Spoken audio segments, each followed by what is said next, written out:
Europe 1, 8h19, l'interview de Jean-Pierre Elkabbach est à suivre sur europe1.fr en vidéo. Votre invitée ce matin, Nathalie Kosciusko-Morizet. D'abord, je lui dis bienvenue et bonjour, Nathalie Kosciusko-Morizet. Bonjour. Delphine Batho est remerciée ou vidée. Elle est ce matin l'objet d'une vague de sympathie. Est-ce qu'elle a la vôtre? Écoutez, moi je trouve au-delà des personnes, j'ai pas trouvé que l'action de Delphine Batho comme ministre de l'écologie pendant un an était formidable. J'ai trouvé qu'il se passait rien. Mais la façon dont c'est fait, la manière dont c'est fait, en dit très long sur la personnalité de François Hollande. Vous savez, il y en a eu beaucoup, des ministres qui se sont opposés au Premier ministre, au Président de la République. Montebourg, Hamon, il y en a bien eu des clashs à l'intérieur de ce gouvernement. Et là, finalement, on a besoin de faire acte d'autorité, mais on veut faire acte d'autorité sans prendre trop de risques, en quelque sorte. C'est drôle, parce que... ça dit des choses sur la personnalité de François Hollande. Vous reprochez à François avec Hollande. Le faible et faible avec le fort. Fort avec le faible, faible avec le fort. Ça dit des choses sur sa personnalité. D'être flou. Émo, aujourd'hui, ça va être la prochaine mode, vous le trouvez tous trop autoritaire. Mais c'est pas, non, je le trouve pas trop autoritaire. Je trouve qu'il fait acte d'autorité pour pas cher. C'est facile d'être fort avec les faibles. Écoutez, il n'y a pas de bilan à l'écologie, il n'y a pas de budget. Manifestement, ce n'est pas une priorité du gouvernement. Elle était déstabilisée, elle était fragilisée. Elle élève la voix, boum, il la vire. Regardez Montebourg. Montebourg, il en a dit bien des choses. Il en a dit des choses au Premier ministre aussi. Tout ça, c'est dans la presse. Et lui, il lui arrive rien. Donc ce que je dis, c'est que c'est révélateur sur la personnalité de François Hollande. Fort avec les faibles, faible avec les forts. Mais au-delà des personnes, moi, ce qui me scandalise un peu, c'est la manière dont est traitée l'écologie, le cynisme avec lequel est traitée l'écologie. On va voir. Parce que, attendez. Est Normal... Jean-Pierre Elkabbach, je voudrais m'arrêter là-dessus. Il faut regarder l'enchaînement des faits. Depuis un an, l'écologie, c'est la descente aux enfers. Ça a commencé avec un ministère qui a été dégradé, qui est passé de la place de numéro 3 à la place de numéro 10. Ça a l'air de rien, ça a son importance quand on doit négocier, par exemple, avec Bercy. Après, le ministère, il a été découpé. On a enlevé toute la partie logement, donc on a beaucoup perdu en cohérence. Isolation des bâtiments, toutes ces choses-là. Ensuite, la première ministre de l'écologie, Nicole Bricq, elle a été virée. Elle a été virée pour avoir voulu tenir tête au lobby pétrolier. C'est très important dans ce ministère dans lequel vous êtes sous la pression des lobbies, d'être soutenu. C'est un ministère À partir de juillet, il n'y a rien eu en matière de fiscalité environnementale. Il n'y a rien eu sur rien. Moi, si je fais le bilan d'un an d'écologie, tout ce qu'ils ont fait, c'est sortir des décrets d'application, mettre en place, si vous voulez, un peu de la suite du Grenelle. Par exemple, récemment, avec l'extinction des enseignes la nuit. C'est bien, je suis très contente que ça ait été mis en place dans la suite de ce qu'on avait lancé, mais c'est pas un bilan. Est-ce qu'il est normal qu'un ministre déclare en public que le budget 2014 et son ministre est mauvais, et son ministère, son budget pour l'écologie aussi? Est-ce qu'elle n'a pas là de la maladresse et de l'imprudence aussi?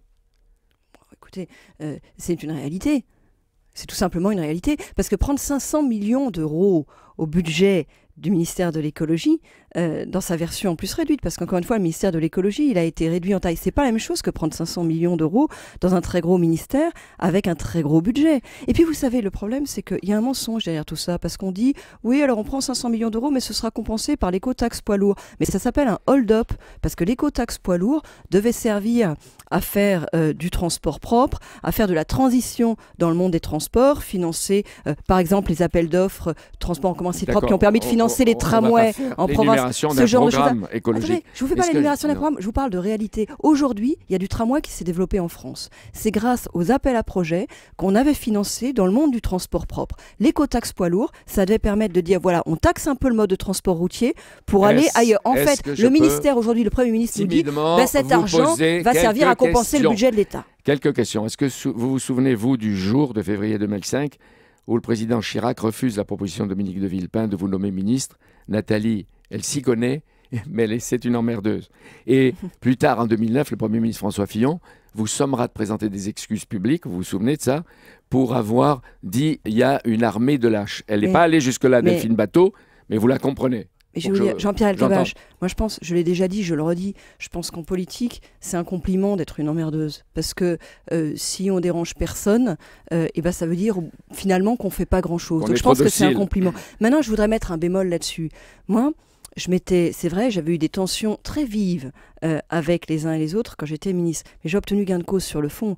Parce qu'aujourd'hui, il n'y a pas d'OGM commerciaux cultivés en plein champ en France. J'avais eu des tensions sur la question des OGM et sur le fond, on va voir avec le nouveau Philippe Martin. J'avais gagné les arbitrages. Le problème de ce ministère de l'écologie, c'est qu'il ne gagne pas les arbitrages, c'est qu'il ne se passe plus rien en matière d'écologie. Ça fait 3 fois que vous le répétez. Oui, mais enfin, pour moi, c'est grave, Jean-Pierre Elkabbach. On a compris. Est-ce que vous avez entendu le silence apparemment craintif des femmes ministres et des hommes ministres aussi? Il n'y en a pas un qui a élevé le ton pour la défendre.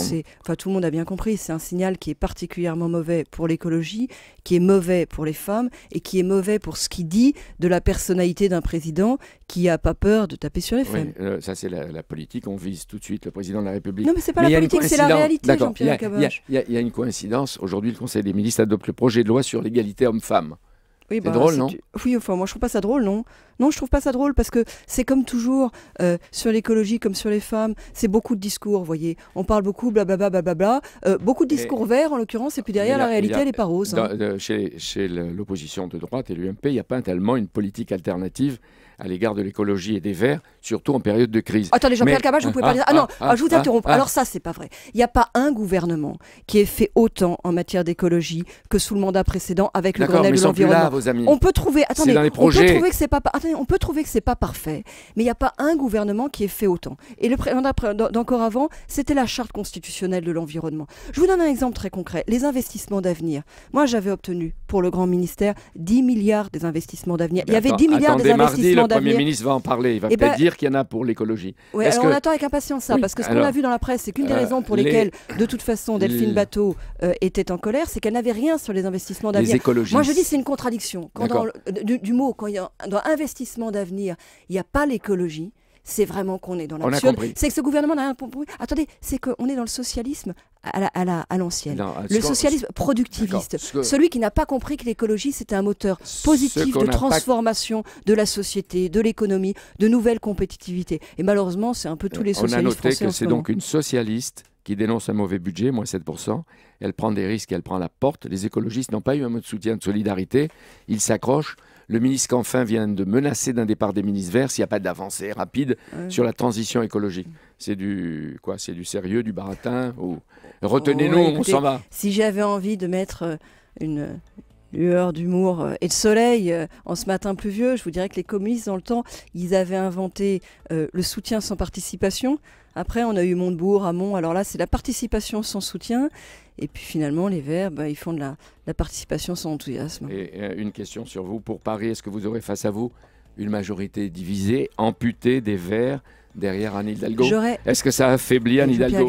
J'aurais en tout cas en face de moi la même hypocrisie, celle qui parle beaucoup d'écologie et qui fait rien derrière. Parce que quand vous regardez ce qui s'est fait sur la qualité de l'air ou sur le diesel à Paris, on a une municipalité qui parle beaucoup, qui dit oui, on va interdire le diesel, et qui en janvier encore rachetait des bennes à ordures diesel. En février, faisait racheter des bus diesel. Oui, on a compris, vous êtes en campagne électorale. C'est la santé des Parisiennes et Parisiens. Je voudrais dire clairement les choses. Derrière l'écologie, il y a des problèmes de santé, il y a des problèmes de compétitivité. Sacrifier l'écologie, c'est sacrifier l'avenir. C'est pas juste un problème de budget, un problème de quelques pourcents à la marge. C'est pas ça l'enjeu. Sacrifier l'écologie dans notre société, dans notre économie, dans lequel on est en train de chercher un nouveau modèle économique. On est dans un modèle économique qui est complètement épuisé. C'est sacrifier l'avenir. C'est montrer qu'on a en fait aucune vision, tout simplement. Aucune vision. Merci. Merci Nathalie Kosciusko-Morizet. Merci à Jean-Pierre Elkabbach. Dans un instant.